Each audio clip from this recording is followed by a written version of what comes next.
What's going on, YouTube land?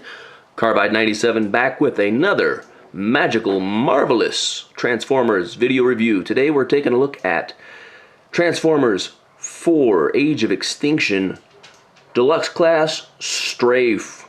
It's the two-headed pterodactyl, or pterosaur. He's a big, scaly chicken, and he's blue. Well, let's get him out of that package and see what he looks like. Or do you want to look at the package? Let's look at the package, shall we? You know, why not? Why break tradition? It's already open. There he is, some nice artwork on the side of Mr. Strafe. Some good shots of him on the back in his two modes, along with drift and slash. Nothing on the side. Some whatever on the bottom, Autobot logo. And there you have his bio. So, there he is. There you have it. Let's open him up. Alright, so here we have him in his alt mode. It is, I mean, it's pretty cool. I don't know. I think they could have done something better with the feet, but you know, with all of the iterations that we've ever had of a flying dinosaur in swoop, you know, they've never been great. It's always been like his dinosaur feet, his robot feet basically just folded in half, if that. I mean, we've definitely seen worse. So, I mean, honestly, I can't complain. I wish they could have figured out some way to do it with just one head. I mean, they could have done like with Grimlock and made it so that the head split in half. But the way that his robot heads, or his dinosaur heads, come together to kind of make like a collar for him in robot mode, yeah, it's all right. It's pretty cool. I really dig the paint scheme. This is slick. Get in there, take a good look at that paint. Take a look at those heads,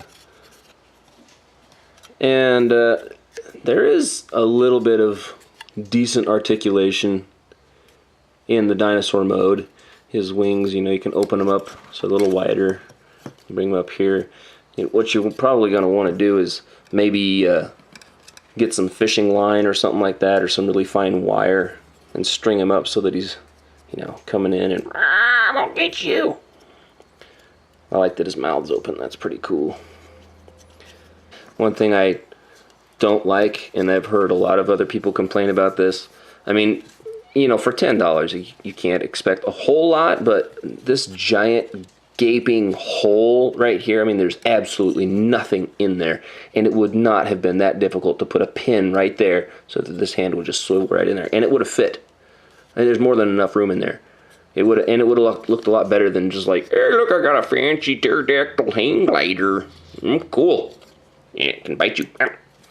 So, you know, that's really my only big complaint about this. And well, it would have been so hard to run a wire through this or something so that we could have some adjustability, and so it's not just always flip. I want it straight. No, you can't have it straight, please. No. So there's that. But I do dig his color scheme. I mean, this guy looks very cool, and I can't wait to get him alongside all of his compañeros from the line. And let's take a look at him alongside another guy in robot mode. Alright, so here he is alongside G1 Metroplex. If you have any idea how big this guy is, then you'll have a good comparison. If that's not good enough for you, here he is with the lid of a mason jar. Hang that on his head. There you go. That's a pretty good size comparison. We'll take a look alongside. Look, you can ride him. I landed on him. He's an aircraft carrier. Alright, get that guy out of there. Excuse me, Metros. Put you back into the shot, and we'll